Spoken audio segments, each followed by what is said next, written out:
the Stormtrooper who wielded a lightsaber. Lightsabers were forbidden during the Empire.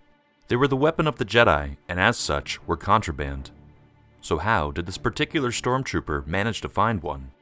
And how did he use it to terrify rebel fighters in all of his battles? That's today's underrated moment. They were coming in hot, seemingly hotter than the volcanic planet below.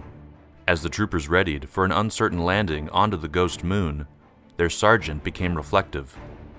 Thinking back on his time as a child while blasting through space in the small Imperial landing shuttle, he slowly realized that most of his life had revolved around death, witnessing it, fearing it, and eventually causing it. Sergeant Creel knew he wanted to fight for the Empire.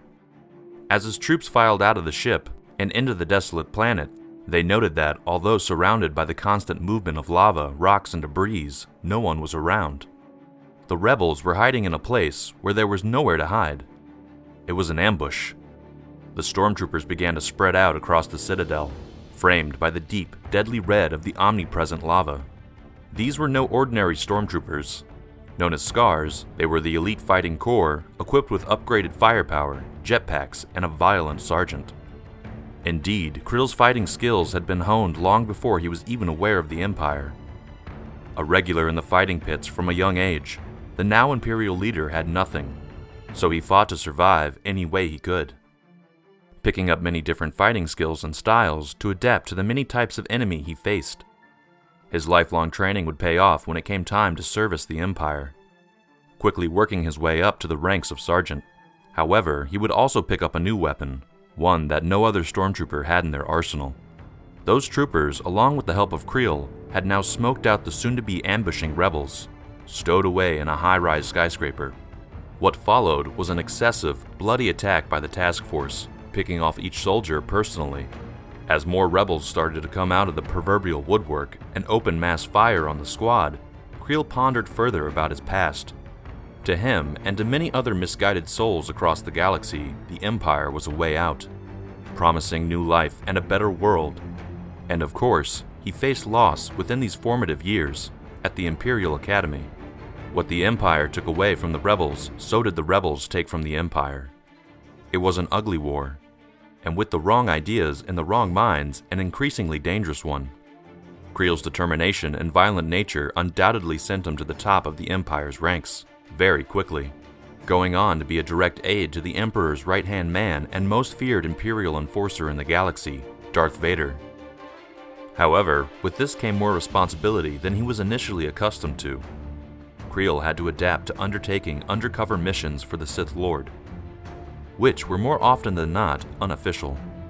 It was one of the latest ones, a long-haul stint that saw Creel undercover as an arena fighting trainer called the Game Master, that saw him take to a new weapon, the lightsaber.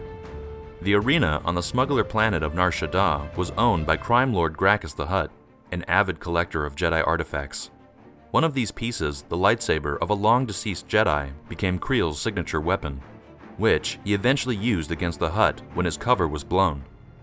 So deep was his allegiance for the Empire that he saw the rebels as nothing more than a band of terrorists, threatening peace and order across the galaxy. The rebel presence on the Ghost Moon was not large, but was tricky to pin down. Creel and the Task Force 99 spread further across the unforgiving territory, and destruction quickly followed, on both sides.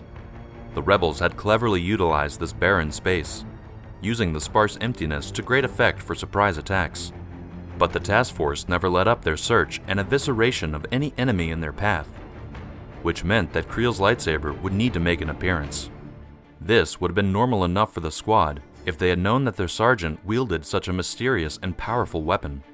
As they stopped to look in awe at their leader's possession and its power, Creel's appetite for rebel blood means he barely processes their reactions, and instead they move on without delay. He was right. The action only ramped up more from that point, as although the rebels had been smoked out of nearly every hideaway, their final presence on an attack speeder was prime for Imperial attack, the final push. But for Creel, this was just another means to an end. A fight to prove his worth, a fight to win his freedom, a fight for what he believed was right. The Galactic Civil War was offering a lot of things to a lot of people on both sides.